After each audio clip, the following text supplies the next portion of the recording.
to this computer.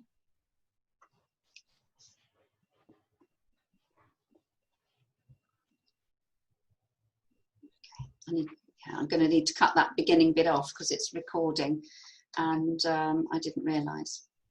Yeah, it's recording. Right, nice smile.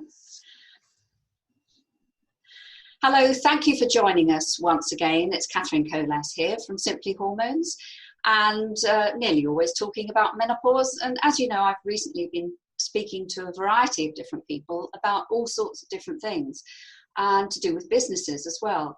And I've got my second interview this morning, and welcome back to Sophie Forrest of Forrest HR. If you don't know Sophie already, she's the founder and owner of Forrest HR, a service that provides specialist HR, training for employees, and health and wellbeing services for business of all sizes. And today we're going to focus on her health and wellbeing services, because I know she's been working hard over the last year to put together a program that would appeal to her clients and others, to help with not only the HR services, obviously, but to keep the staff in a healthy prospect too. So welcome once again, Sophie, and tell us more. Yes, so over the last sort of year or so, we've been piloting this the program, and there's sort of two elements to it. We have the first part, which is the introduction to health and wellbeing, and what that is, that program is a sort of 10 to 12 week program approximately, and it consists of interviewing with the senior management and owners of the business, getting their feedback on health and wellbeing, what they do currently, what they'd like to improve on, new initiatives that they've heard other companies doing that they'd like to implement. And then from there, we're going to do an employee engagement survey with their staff. So that's going to be similar types of things like what we've had in the interview, but in a lot more detail, to really get the staff's input on the types of initiatives and workshops and so on that they would like to see occur at work.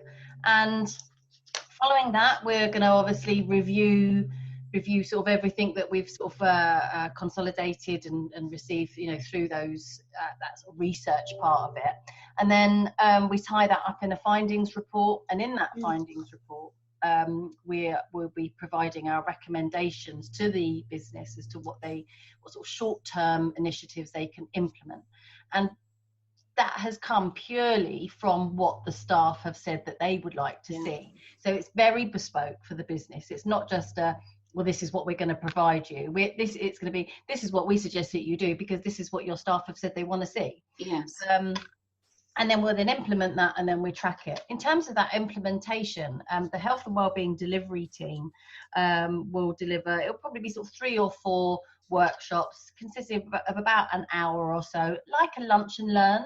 So it'll be more of it's not so much like a sales pitch for that delivery team member. It's an education slot. So we'll have our estate planner colleagues to come and talk about the importance of making sure that your estate affairs are in order, your wills, your lasting power of attorney, very important documents. Financial planning as well, nutritionists. And then from there, and businesses can either go then straight onto the next program, or they can completely cut out the introduction and go straight into the next program. The next program is referred to as the Health and Wellbeing Champion Program, and this is a 12-month program. I feel like I'm saying program a lot. 12-month, and within that, we'll do the very similar in terms of the introduction if we've not done that introduction stage. And we'll get, it'd be sort of bigger, chunkier initiatives that will be implemented.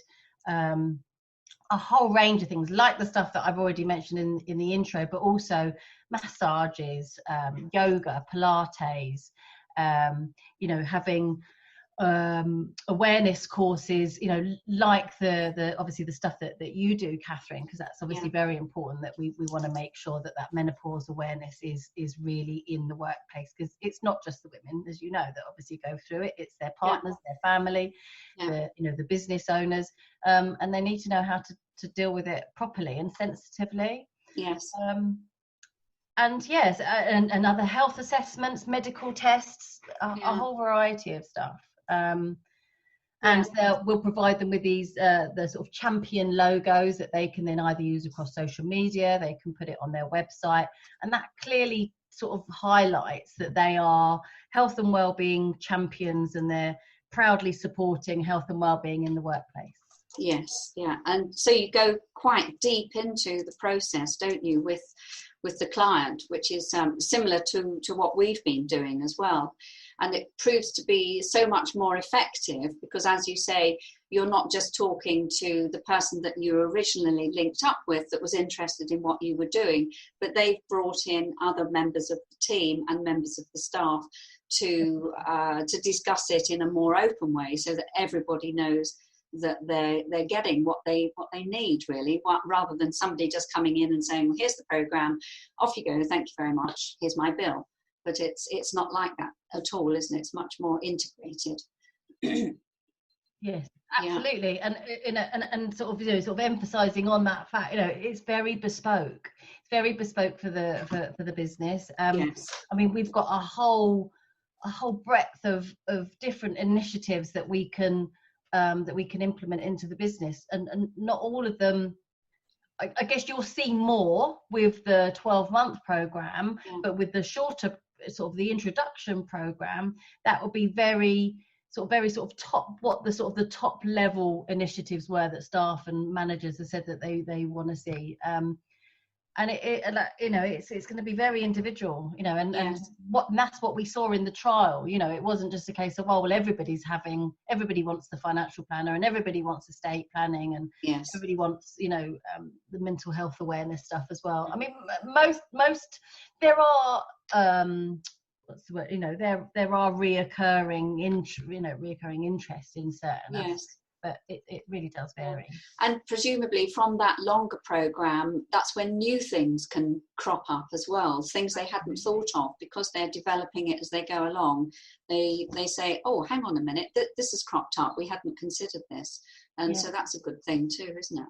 Yeah, absolutely. Well, it is very much, it's very movable. I mean, obviously we have to have a structure of a plan for the business, rather than just expecting them to sort of, sign up to a 12-month program without any sort of schedule of events. So there will be stuff, as standard, at least one initiative a month. But we'll be on hand to then chop and change it around as we go. Yes, that's excellent.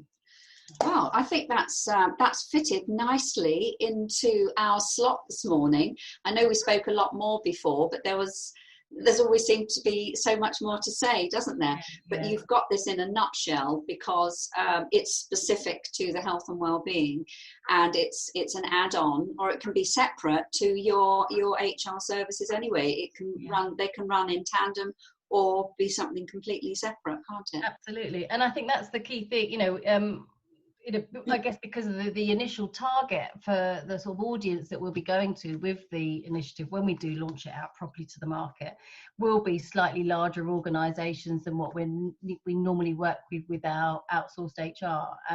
But that is obviously mainly for companies that don't have it as an internal resource, whereas the health and wellbeing won't restrict that. It'll be helpful for us to be working with HR directors and heads of HR with this initiative. So and are you able to do that online, during this COVID lockdown? Are you still able to progress that a bit? I mean, we're sort of in the process at the moment of getting all of the marketing together, all of the the brochure and stuff, and then I want to be doing a lot of sort of PR and promotion of the program. We're going to be working with some business development teams and stuff as well, to really sort of get it out. The best out of it. Yeah, we're not quite ready for that at the moment. So to be honest, I think the program won't properly launch until, well, hopefully we're all back. How long we're locked down for, but we can live in hope that we're going to be coming out soon. So on that basis, it's likely to launch afterwards. Yes, excellent. Well, good. We've got some really good information in there, Sophie, for people to think about for their own businesses. and hopefully they'll get in touch with you. Sophie Forrest, Forrest HR. We'll carry on talking, but I'll stop the recording now. Thank you everybody for watching this interview this morning, and we'll be back shortly with more.